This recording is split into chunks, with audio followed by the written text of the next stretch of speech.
The only words I remember of my mother telling me are things like, "You are stupid, you are dirty, if you ever become anything, I'll change my name to dog." She treats me like I'm her co-wife, like we're fighting over a husband. I mean, I'm 10 years old. We're not fighting over a man. I don't even know what a man is. Like, what's going on?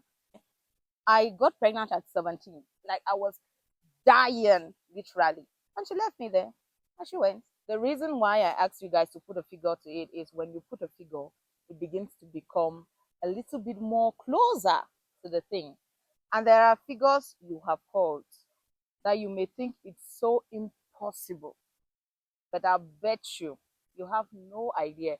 One of the things I like to tell people is I don't gatekeep. People who know me, who are around me all the time, they know that when it comes to jobs, I don't gatekeep any information I have. I know people who you see them in this country and you have no idea the amount of money. I'm not talking about franc CFA. That's what I was asking each one of them, franc CFA or dollars. Because I don't like talking in francs. It's so limited. It ends here. But earning in hundreds of thousands of dollars. You will see them on these streets like this. They don't know. And one of the reasons is Cameroonians don't like to, and I totally understand them. I wouldn't tell my salary to anybody. I would tell to people I know that I trust them. Because to certain people, you say, and they'll be like, first, some will be like, you're lying. It's impossible. Some will be like, so as we're in this country like this is, and we all know what happens to people who have certain kinds of minds. It could be a drink, it could be food, it could be, and the next day you're gone. So you may be, you know, you may keep some information, but I always like to be very open, especially when I'm talking to young women. I work a lot with young women and I always like to make them understand that you can't be anything.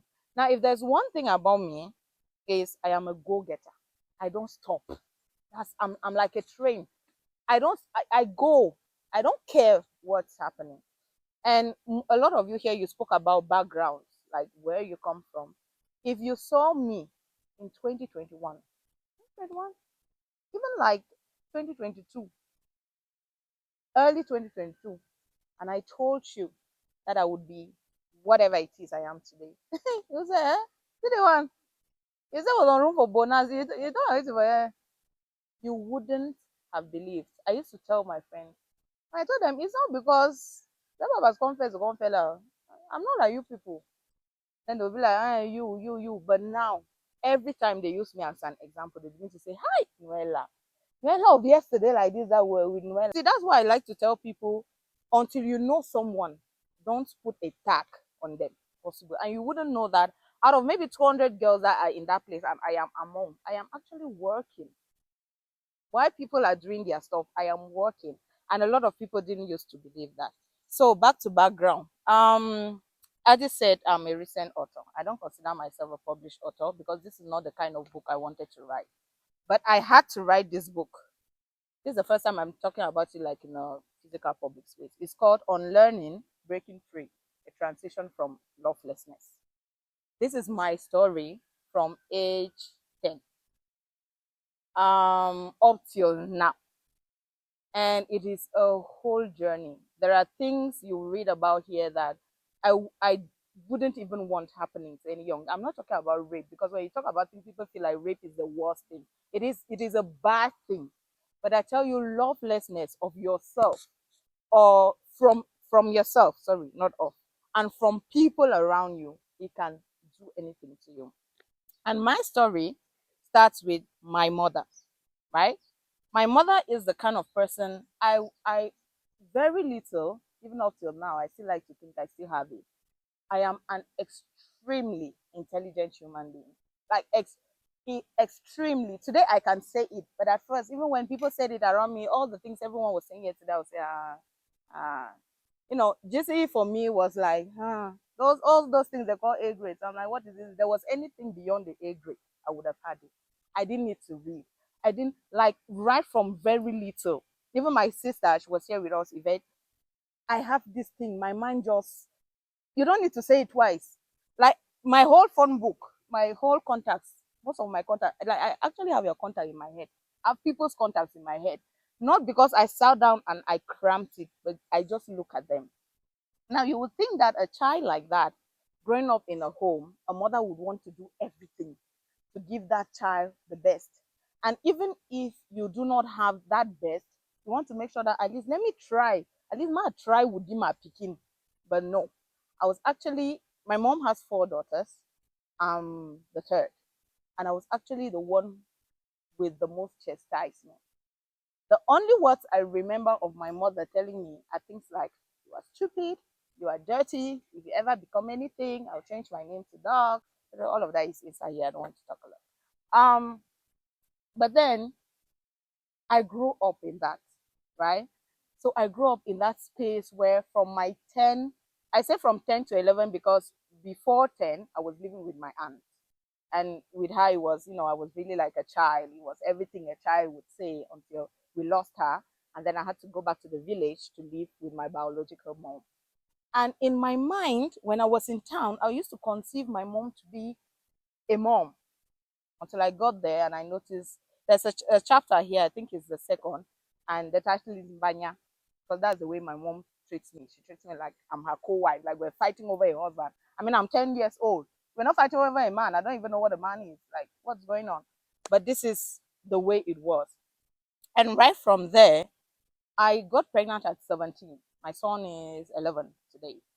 Um, and I remember you guys we're all talking about pregnancy here. At that 17, I walked to the health center alone. My mom got up, I was on labor, I had put a mat like this. I was I was dying, literally. And she left me there. And she went. And I just stayed and a time reached my mind, I was like, okay, let me go to the health center. Whatever the baby wore, whatever it is, everything, I had to find that on my own. And it wasn't even now. When I had my A level after my baby, I missed school for a year because I got pregnant in Noella. I missed school for a year, and then opposite I had my A level again and which my mom refused to pay. So it's just a teacher in school that was telling her this child is too bright for you to leave her like this. And I had read the whole school library, and my teacher was trying to tell her that this child is not a normal child. Yeah, and she's like, if this one ever becomes something, huh, I'll probably change my name to something else. You always change our name to something, anyways. So when I had my A level, I made a year in the village. I went to another village, and I was teaching secondary school students. So after that, I left the village because right from very little, I knew exactly who I wanted to be. They would call me names, and she was not the only one. It was a whole family. My mom didn't get married, so we used to live in my grandfather's house. It was her, it was her brothers, my uncles, it was someone who was talking about aunties, and it was a whole thing. Now, when the time came for me, I said I had grown up in Yaoundé a little bit. So I said that's the only town I knew. And if I don't live here to go pursue all these things that are sleeping inside me, I will never become anybody. Had my A levels, I sat there, I was waiting. I was actually, there's this story I told, and I was actually waiting that someone should tell me, well, let's send her to grade one. And I had already planned a whole speech of how I was going to tell them that I don't want to go to grade one. Funny enough, no one even proposed the grade one. So all that speech just died in my mind. I just sat back on my own. I noticed no one was saying grade one. No one was even saying private ENS because in my village, when you have ENS, you're like the richest. I, I sat there, nothing was happening. I said, okay, I need to leave. I left there. That was 2015. I left there. I came to Yaoundé, and the only person I knew in Yaoundé at the time was the father of my kids. And as usual, my family will always do their thing. They will spread my name everywhere. I'm living with a man I'm not married to. I'm a prostitute. My mom started calling me a slut when I was 10 years old. My mom, like you say things you talk about aunties, but this was my mom. Till today, I'm not talking about something that it didn't shift at any point. I tell people in my book, don't think you are going to come and read forgiveness. There's no forgiveness. The book launch is next Saturday. Okay. I know I'm stopping to give you the tea actually, but there's a lot more anyways. So I had to leave. I had to live with the father of my kids. And that was between 2015 till late 2016. Now living with him, I could have been the kind of girl that says, okay, I'm in Yaoundé, I have a roof over my head. I have a man who once in 5 days he'll give you 1,000 to eat something. He does whatever it is he wants. Like, why am I, I used to see my classmates, I used to see people, that's how they were living, and it's okay for them till today. They're living like that. It's okay. But I was the kind of person, I have so much inside. Like that, if you ask people around me, I'm always doing something. I'm always, I'm always applying to something. I go, what are you applying to again? I'm like, please, just leave me. So I went to another school. I applied there to teach at the primary school. And I remember I used to teach at that primary school, and there was this lady, she had shot a film with Canal de Movies. And then one day I used to really be her top fan. And I would go to her and I say, hey, one day I'm going to make films. And she was like, the way she looked at me, she was like, you, in this Bankolo, in this school, earning 25,000, you want to become what kind of filmmaker? Funny enough, the next year, so let me not waste too much time, I got into university. 2019, I graduated with a BA in Performing Arts and Cinematography. So I'm basically a theater person, a filmmaker at the base. That's what I am. I'll always be. Now, when I had my first degree, I came and I sat. I don't want to tell you about me sleeping on the streets. Houses. I never had a house. If in fact you read all of that in this book, if you have the chance to. I came and then I said, okay, most of my friends, they were going into their masters. And I'm like, I'm not going to do masters. And my teachers told me, oh, why? I said, no. Whatever I needed to learn to be at this level, I have learned it. I want to move on. I need to get a job. Oh, the job market. Today, when people see me, they say, oh, Noella is so lucky. Or when they're talking about how there are no jobs in Cameroon and I want to speak, people will tell me, you don't even talk. Oh, don't think that. Or maybe I want to contribute something, maybe as per salary. They say, not everyone earns what you earn. And I'm like, guys, do you know where I came from? You think I came from this? I had to work. I had to fight. No one ever told me where there were jobs. There were offices I walked into in this Yaoundé. I carry, because if there's one thing about me, I am bold, and I'm stupidly bold like that. I will walk into anywhere looking like racks. Forget about what Paul was saying, dress the way you want to be. I did not, first of all, have dresses to be dressing. So I wore what I wore. I'll enter, some people will look at me like, they think I'm coming to look for ménager, and I'm coming like, tu veux être directrice de la communication. Hey, God. And people would tell me, oh, I'm properly star is here, because I had done film. So they said, no, they don't employ stars here. This is not a place for Hollywood stars. I'm like, I'm not looking for Hollywood stars. I started with UN offices. It came down to international organizations. It came down to local ones. It came down to civil society. Then it came down to bars. Then it came down to this small mammies that sell food. I would just go and say, where am I? Even if it's just 15,000 a month, they still don't have. Huh. I left here. I went to Betua with my friend. I worked in Betua. I had never been paid. 2 years. My voice was on radio. I have never been paid a franc. It's not like I was paid 10,000 or 5,000. A franc for 2 years. The strategy is this. There are sectors where there are jobs and there is money. The one thing I tell anybody looking for a job is get into NGOs. And that's why I was talking about there are people that work around this country earning money that you cannot imagine. See, they will cry with you that Cameroon is hard. But if you have an idea how much they earn, and I'm talking about base salary, salary is partition. There's the gross and the net. The base, like what they take, before the bonuses, health insurance, 100% insurance. Now people hear that, they are sick, they go to hospitals, they don't pay. Before airtime for communication, that's how they call it in organizations. What's the other thing? Dental. Before missions, when you travel, the first mission I have ever had on my job, I think I came back with just from going to Garua for 2 weeks. So it's to give you an idea of the things that are happening. But if as a young Cameroonian, as a young graduate, you don't know those things, you would stay in small toxic workplaces where you think that's the end. People will be insulting you. So in terms of strategy, what is it? A lot of people fall prey to this, where you're at a certain level, right? Currently, I'm at that level now, where I feel like, for example, the UN, there's a strategy to enter the UN. I know it, but I've said I'm not doing it because I can't go back now. Because one of the surest ways to enter the UN is through volunteering. And when I look at the highest salaries that are paid for volunteers, I've already passed that. So I can't go back for me. But if I really wanted to enter the UN and if I thought that I could sacrifice some of my pleasures for 2 years, I'll do it. And in 2 years, I'm a P4, I'm a P5. It's a clear strategy. Everybody knows it, but I don't want to do it now. And that's what a lot of people don't want to do. In terms of sectors, the NGO is still very fruitful. Unfortunately, we are a crisis country. And any country that is a crisis country, not just the Anglophone crisis, even if there was no Anglophone crisis, even if there was no Boko Haram, there will be NGOs here. Cameroon is initially on the poverty scale. So they would come, just like they'll go to Central Africa, they'll go to Chad. But I went to Namibia. There are no NGOs there. They don't have these problems we have. There are no potholes on the roads.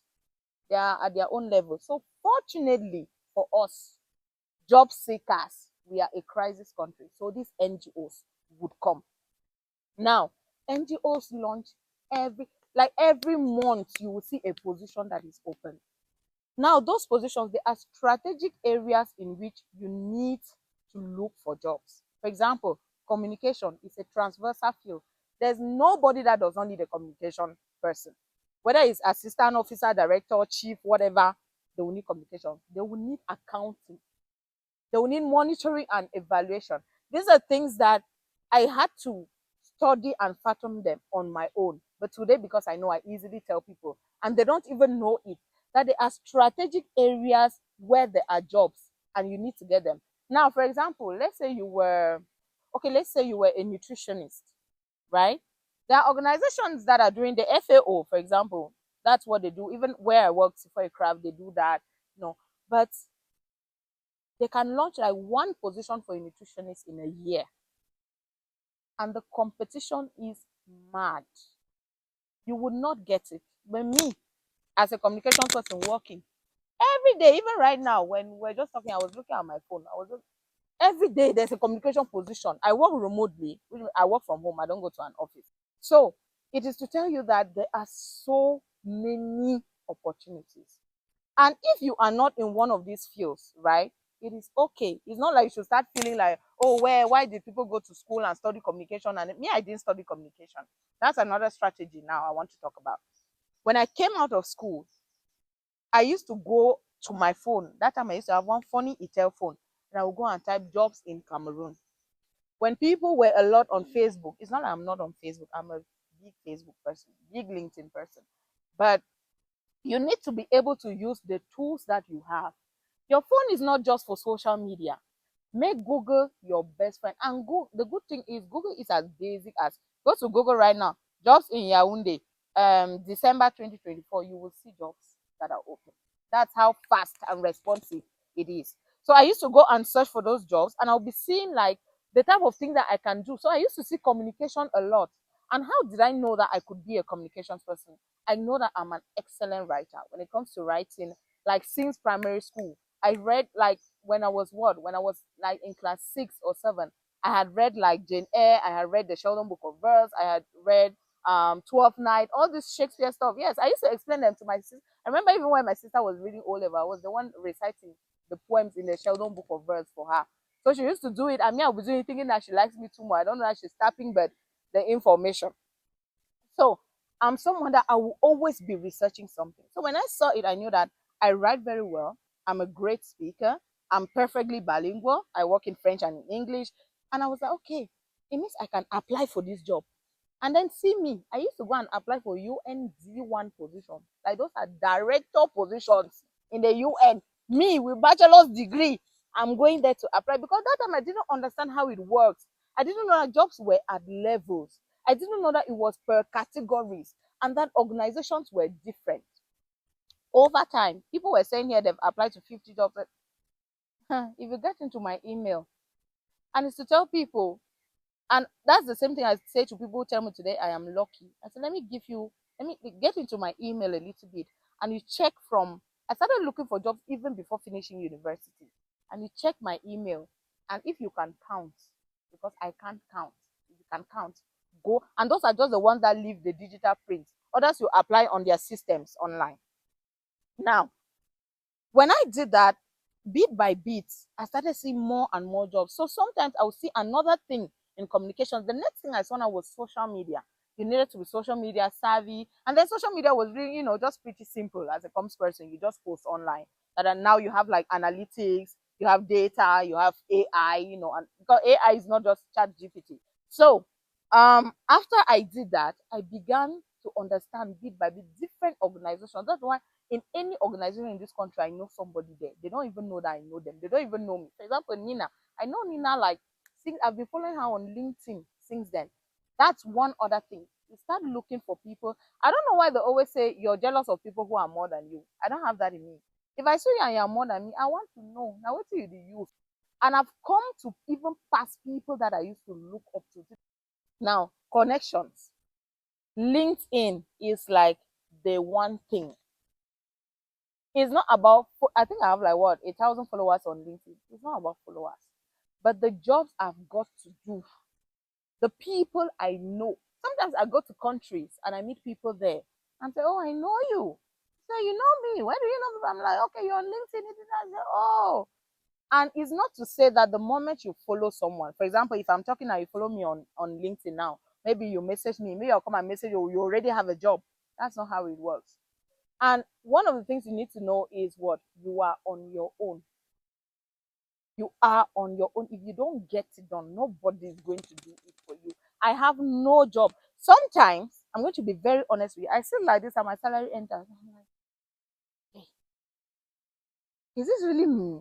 Is it really my money? Like my first job contract, when the HR told me my salary, I said yes. And she was trying to tell me that, okay, is it really okay with you? She was like trying to hit my head, like negotiate, they negotiate salary. And I was like, who had ever called that amount of money in front of me in my life? And funny enough, this is where I'm moving to now, ambition. 2-3 months into that job, I'm moving on. Everybody I know told me, no, this job is so good. Why are you living in? How many Cameroonians are earning like you? I'm like, huh? I moved from that job, and in the next job I took, I was earning like, I think maybe triple over what I was earning initially. In this place, I used to be a comms assistant. I practically moved, just like Nina was saying, from a comms assistant to a specialist. In our field, it does not even happen. It not happen. Working remotely, traveling just for mission. Listen, you have to know where you come from, right? When you're looking for these jobs. Don't take jobs personal. Now you go key now for the Cameroon. So to get her full story, attend her book launch in Yaoundé. Is going to be taking place at Mountain Hub Efulan. That is on Saturday, the 14th of December, 2024. And actually, the entrance is free. And the book is called On Learning, Breaking Free. And the proceeds of this book launch is going to be given to Girls Are Rising. So ensure to attend and have a good time. Bye bye.